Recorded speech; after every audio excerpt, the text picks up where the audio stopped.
Bueno, antes que nada me gustaría agradecer la invitación del arquitecto Arturo Villarreal y a su equipo de colaboración para participar en este primer conversatorio en línea que se llama El Camino Real de Tierra Fuera, Zacatecas a Texas. Mi participación es dentro de la mesa de los itinerarios culturales, la complejidad de una visión global, y me gustaría comenzar a abordar el concepto de paisaje.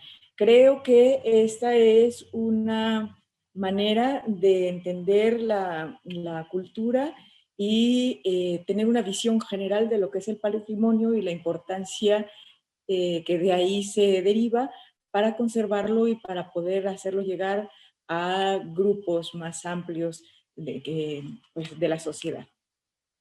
Para empezar, me gustaría decir que el paisaje es una herramienta que utilizan diferentes disciplinas, los geógrafos por excelencia, pero también arqueólogos y muchos otros investigadores que han empezado a ver en esta herramienta un, una metodología para poder desarrollar algunas hipótesis y poder llegar a conclusiones, además de tener pruebas o tener elementos para hablar de la organización social o de algunas actividades que se realizan en el territorio. El paisaje o los paisajes reflejan de alguna manera identidades nacionales o regionales o locales que se van dibujando a través de actividades que se repiten de manera consecutiva y eso va generando eh, elementos específicos, ¿no? Dentro de esto que nosotros llamamos paisajes culturales o paisajes. Realmente en el momento en que nosotros hablamos del paisaje, ya estamos hablando de la intervención de la mano del hombre o de la transformación de un entorno a partir de ciertas actividades, como podrían ser la presencia de terrazas o que al paso del tiempo, ¿no? Los campos de cultivo van aplanando los valles o librando de tierra, de piedras por el paso del arado, y eso va generando cambios, ¿no? La presencia de terrazas en algunas laderas o, no sé, el asolvamiento de algunos pantanos o lagos para la construcción de chinampas o algunas otras actividades, ¿no? Más moderno, la presencia de carreteras o de ciudades. Si nosotros empezamos a ver los asentamientos de los nativos americanos, ¿no? Que eran un poco nómadas o seminómadas y van dejando huellas de sus asentamientos. También vamos a ver cambios o algunas modificaciones que nos hablan justamente de las actividades que desarrollan. O más al presente también estas trazas urbanas como cuadriculadas que nos hablan de los primeros planos de las áreas de comercio, de las áreas de habitación, de diferentes actividades que también se realizan dentro de las ciudades. Bueno, una vez que entendimos la referencia del paisaje, también nos vamos a poder entender que estos paisajes son características que nos permiten entender o tener una proyección de los pensamientos y de los sentimientos de pertenencia, ¿no? O sea, cómo de repente se desarrollan símbolos que tienen que ver con nuestras identidades, como por ejemplo un paisaje agavero, ¿no? Y entonces de repente a esos paisajes se les empieza a dar un simbolismo que es nacional, al igual que en el norte a lo mejor un paisaje con vaqueros o con el ganado, que empieza a asociarse a cierto lugar y eso a tradiciones o costumbres regionales o locales, ¿no? También asociado al paisaje se encuentra inherente la organización social, como ya les decía, las actividades cotidianas, los aprovechamientos de los recursos. Entonces, si nosotros tenemos cerca agua y empezamos a desviar esa agua, digamos una noria o a lo mejor algo sin una intervención, un manantial, y de repente se empieza a trazar una acequia de tierra y a canalizar esa agua para llevarla hasta un estanque, y de un estanque ahora sí ya construimos acueductos o canales de cal y canto o más modernos de cemento. Entonces vamos a empezar a ver también cómo desde la cultura, desde el patrimonio material, podemos entender esta parte del paisaje que va transformando, conduciendo el agua hasta otros lugares, otros elementos tecnológicos para llevarla hasta un campo de cultivo. De tal manera que la producción de granos, maíz, trigo o hortalizas, lo que se esté produciendo, sea capaz de estar en un lugar adecuado y movilizar el agua hasta donde se necesita. La presencia, por ejemplo, de acueductos también es bien importante porque a veces también, sobre todo ya más en una temporalidad más cercana, también ayudó a mantener el agua con un nivel suficiente para que en una caída poder generar energía eléctrica, sobre todo a finales del siglo XIX. Entonces, cada elemento que compone estos cambios en el paisaje nos habla de un tiempo y de un espacio y del acceso a ciertas tecnologías y a conocimientos específicos, además de las actividades cotidianas que realizaban la sociedad, los grupos que los están utilizando. Entonces nos hablan de una organización social, del aprovechamiento de los recursos y sobre todo, que es bien importante, de la relación del hombre con la naturaleza. Esta relación o medio ambiente-cultura, como se puede, si a alguien le interesa leer, las propuestas de la ecología cultural, que nos hablan justamente de cómo se dan estas relaciones y cómo el hombre aprovecha los recursos y transforma la naturaleza, o a partir de la cultura, si lo queremos ver masivamente, vamos transformando el entorno y el medio ambiente, apropiándolo a nuestras formas de aprovechamiento. Y en este sentido, los paisajes son un bien común que se comparten socialmente en un tiempo y en un espacio, y por lo tanto nos permiten leer a los grupos que los habitaron o que habitaron un territorio en específico. Hace rato les ponía un ejemplo que tiene que ver con los cazadores recolectores, como un ejemplo no de aprovechamiento de los recursos no intensivo. Y por el otro lado, o sea, bueno, no intensivo, ¿por qué? Porque, bueno, sí habitan las cuevas, habitan los abrigos, hacen algo de pinturas, graban algunas piedras, tenemos algunos campamentos, pero no hay una transformación realmente del paisaje. O sea, estos cazadores-recolectores de forma nomádica recorren un territorio y van aprovechando los recursos cuando los encuentran, ¿no? Si hay un momento óptimo para la cacería, se caza. Si tenemos o si llegan a un lugar donde pueden recolectar frutos, como pueden ser tunas, como pueden ser dátiles, como puede ser mezquite, ¿no? Y luego lo tienen que procesar, es algo que va a dejar una huella mínima en el paisaje. Sin embargo, cuando hablamos de otro tipo de asentamientos, como los asentamientos sedentarios, como cuando llegaron aquí al noreste los colonizadores, entonces empezamos a ver grupos con una organización social diferente,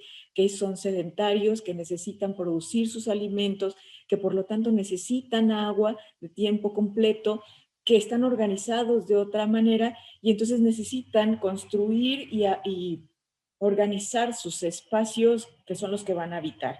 Y entonces encontramos diferencias entre las haciendas y los ranchos productores, ¿no? Si son productores de ganado, si son haciendas o ranchos cañeros, si son viñedos, si lo que estén produciendo, esa actividad que están desarrollando va a tener consecuencias en el paisaje, va a transformarlo y a modelarlo para poder ser habitado y poder desarrollar las actividades que están haciendo.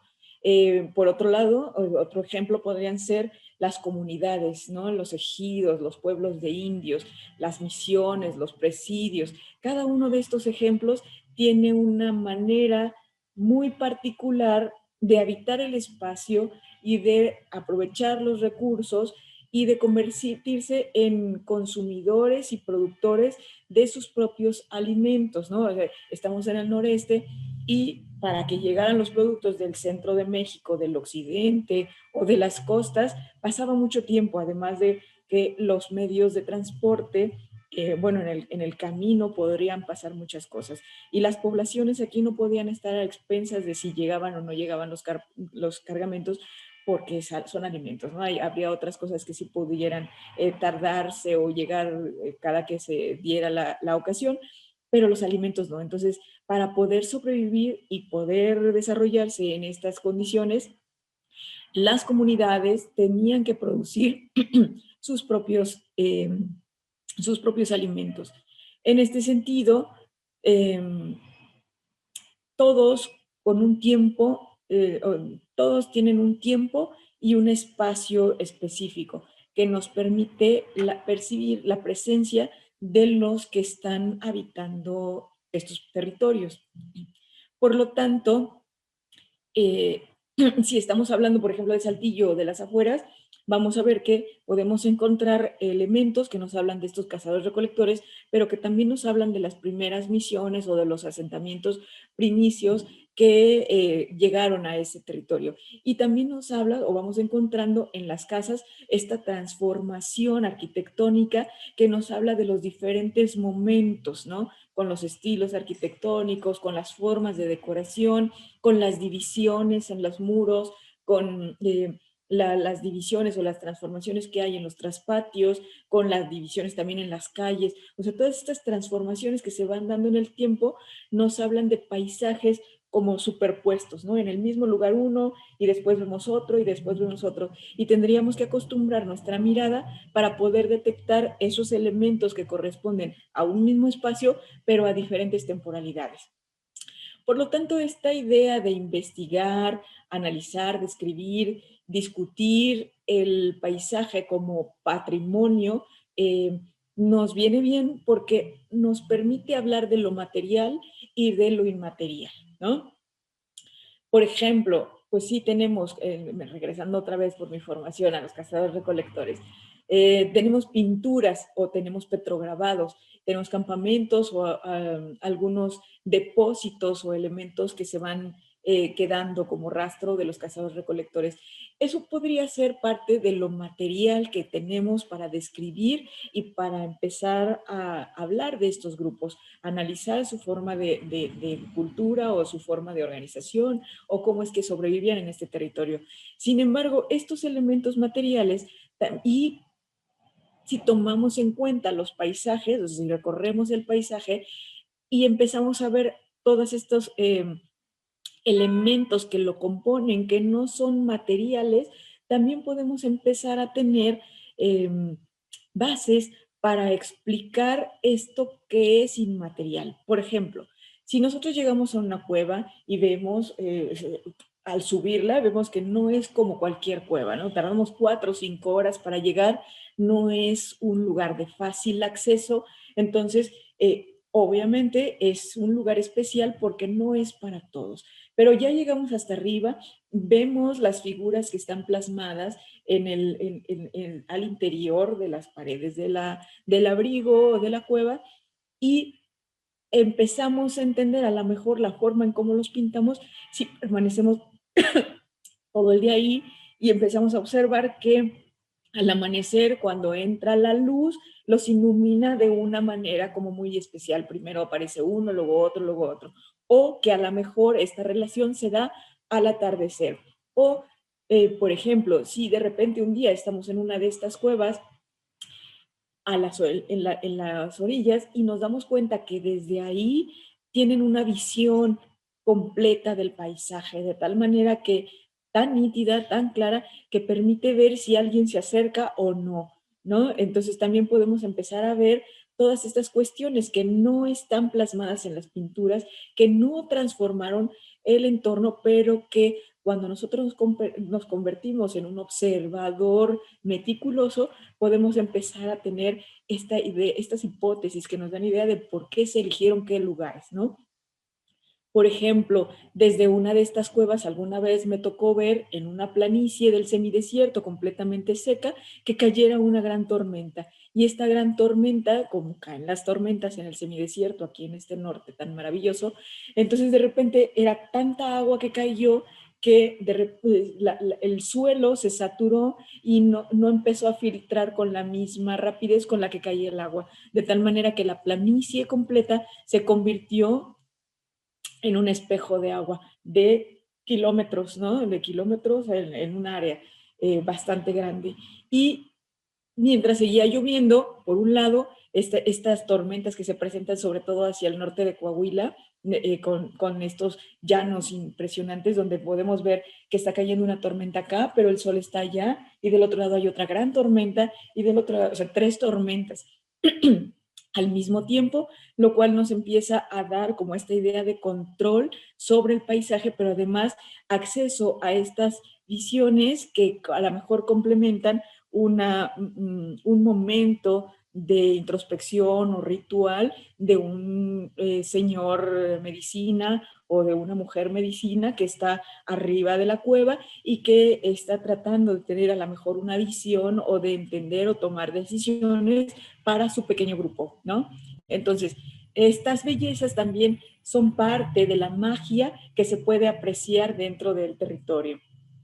Los ríos crecientes, por ejemplo, que inundan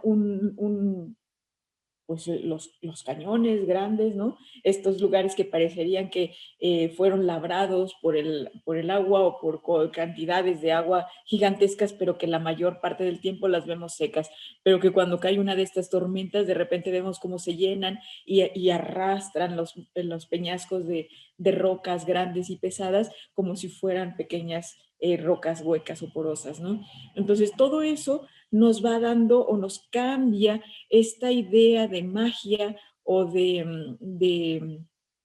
ser parte de un paisaje. Por ejemplo, estoy recordando ahorita alguna vez cerca de entre la frontera entre Chihuahua, Texas y Coahuila, alguna vez me tocó estar en un lugar, también ya estaba casi la noche, en una tormenta eléctrica, ¿no? Entonces llovía poco, pero los truenos y los rayos caían por todos los alrededores y parecía que vibraba el suelo como si todo se inundara, ¿no? De esta energía y realmente, o sea, era aterrador, pero también mágico. Entonces, son cosas que no podemos ver y que son parte de la naturaleza, que seguramente influenciaron en las creencias de estos grupos, son las cosas que pueden describirse y que también son parte de este patrimonio inmaterial que nos va a permitir tratar de explicar a lo mejor estos pensamientos mágicos, religiosos de algunos grupos, ¿no? Eh, también podemos ver pues estas discusiones tan presentes, cada vez difundidas de la visión de los geógrafos o de los arqueólogos, antropólogos, que nos permiten valorar el concepto de los paisajes, de los recursos y pues de estos eventos que suceden en la naturaleza y que van a influenciar a los grupos, ¿no? A las culturas o a los asentamientos que se encuentran en determinado territorio. Eh, estas interpretaciones, como les venía diciendo, se pueden utilizar pues en la prehistoria, en la historia y aún en el presente, en los ordenamientos territoriales. Entonces, el paisaje se convierte en una herramienta que nos permite discutir sus usos, variados, muy variados, para la investigación de diferentes disciplinas, pero además puede tener una aplicación social, ¿no?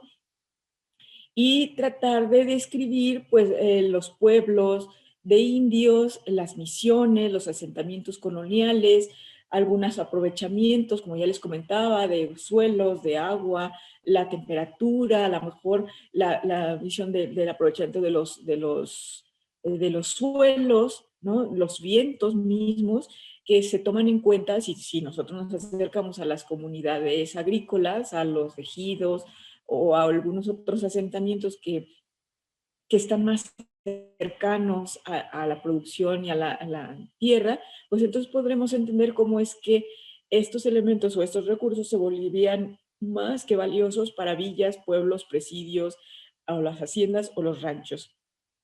De tal manera que este análisis meticuloso nos puede dejar ver una idea de las relaciones de poder que existían también dentro de dichos asentamientos, sobre todo si los contrastamos con otras fuentes, ¿no? Y en este caso, pues recurrimos también a otras disciplinas, como puede ser los elementos arqueológicos, los archivos, los estudios etnográficos, la formación antropológica, incluso, ¿no? Algunos otros disciplinas, como les llaman más duras, que también nos pueden dar elementos de esta organización social o de la producción o la formación de tradiciones dentro de ciertos grupos. Y todo se deslinda pues, o se vincula también con los paisajes o con los usos o con algunas actividades al interior. En el caso del Camino Real de los Tejas, que es un proyecto al que pertenezco, que no coordino, sin embargo, la coordinadora es parte de la universidad. Este es un proyecto que tiene tiempo trabajándose y que, pues digo, comparándolo con el trabajo que han realizado otros grupos en Camino Real de Tierra Adentro o que han estado trabajando los caminos reales, pues nos queda claro que nos queda mucho tiempo, mucha investigación y trabajo por hacer. Sin embargo, es parte de los objetivos estar en esa dinámica y empezar a describir o a hacer investigaciones, no solamente sobre los paisajes superpuestos que fueron vividos y construidos por sus habitantes, sino empezar a ver cuáles son estos asentamientos o estos caminos nodales que permitían el vínculo o la conexión con otros grupos o con otros asentamientos y por lo tanto el intercambio comercial, el intercambio religioso, las relaciones políticas, estas relaciones de poder de las que yo tanto hablaba, ¿no? Bueno, no tanto, pero que mencionaba hace un rato.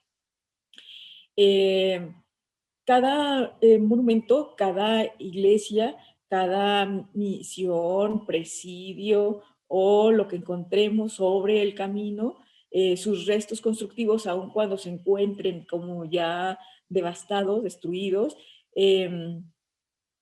si se trabajan sistemáticamente y con cuidado, nos permitirán ver cómo se dibuja esta hipótesis del camino o de los caminos, ¿no? Que articularon en algún momento el camino real o pues, estas comunidades que estaban colonizando el noreste, ¿no? Entonces, el proyecto del que formamos parte, varios investigadores de aquí de la universidad, se llama Rescate de los Itinerarios Históricos del Camino Real de Coahuila y Texas. Nuevamente, pues, este proyecto lo que nos permite es empezar a describir, primero ubicar y después describir y empezar a proyectar formas de trabajo en los asentamientos o en algunas localidades para poder convertirlos en parte de un itinerario de visita, ¿no? Histórico y cultural. ¿Qué quiere decir esto? Y eso nos lleva a la mesa en la que estoy formando parte y que habla del contexto global, ¿no? Esta idea de empezar a ver los lugares que forman parte de un camino real o de una ruta como un conjunto que están unidos, no como entes separados que van a ser uno restaurado y puede uno visitarlo, sino empezar a entenderlos como parte de esta dinámica social de un tiempo y de un espacio que es mucho más enriquecedor entender y que es mucho más difícil también describirlo o construirlo, ¿no? Con los estudios, se necesita mucho más trabajo, ¿no? Y además entender cómo estos contextos globales que apoyan a los itinerarios, ¿no? O sea, esta idea de globalización y de visita, que no solamente se hace en México, sino que hay varias partes de Estados Unidos o de Europa en la que se empieza a tratar de trabajar en estos itinerarios culturales que desde las políticas internacionales o nacionales también están siendo tomados en cuenta y por lo cual esto significa que pueden ser apoyados para poder ser desarrollados y traer un beneficio a la comunidad, no solamente de conocimientos o cultural, sino de desarrollo, o sea, algo que permita que las comunidades puedan tener un ingreso y que además se conviertan en vigilantes o en custodios de este patrimonio, ¿no? De tal manera que la cultura deje de ser centralizada y comience a ser parte de los grupos, de la comunidad, del pueblo, y además que sea el mismo pueblo quien la aprecie, quien la cuide y quien transmita estos conocimientos, ¿no? O sea, que se puedan apropiar de ellos. Esto implica un gran esfuerzo de coordinación entre los diferentes niveles de gobierno, tanto como inversionistas privados, como la intervención y la participación y sobre todo la apropiación de la gente de la comunidad. Sin ellos sería como imposible mantener un proyecto de este tipo, así como de investigadores comprometidos de diferentes disciplinas, ¿no? No solamente antropólogos o historiadores o arquitectos o arqueólogos, sino una gran diversidad de disciplinas que tienen elementos para complementar y construir historias, pero también para administrar los patrimonios o el patrimonio dentro de las comunidades, para dar asesorías y para poder darle seguimiento a esto que estamos tomando en cuenta como parte de un itinerario, ¿no? Como lo que es el patrimonio material e inmaterial. Y creo que con esto termino.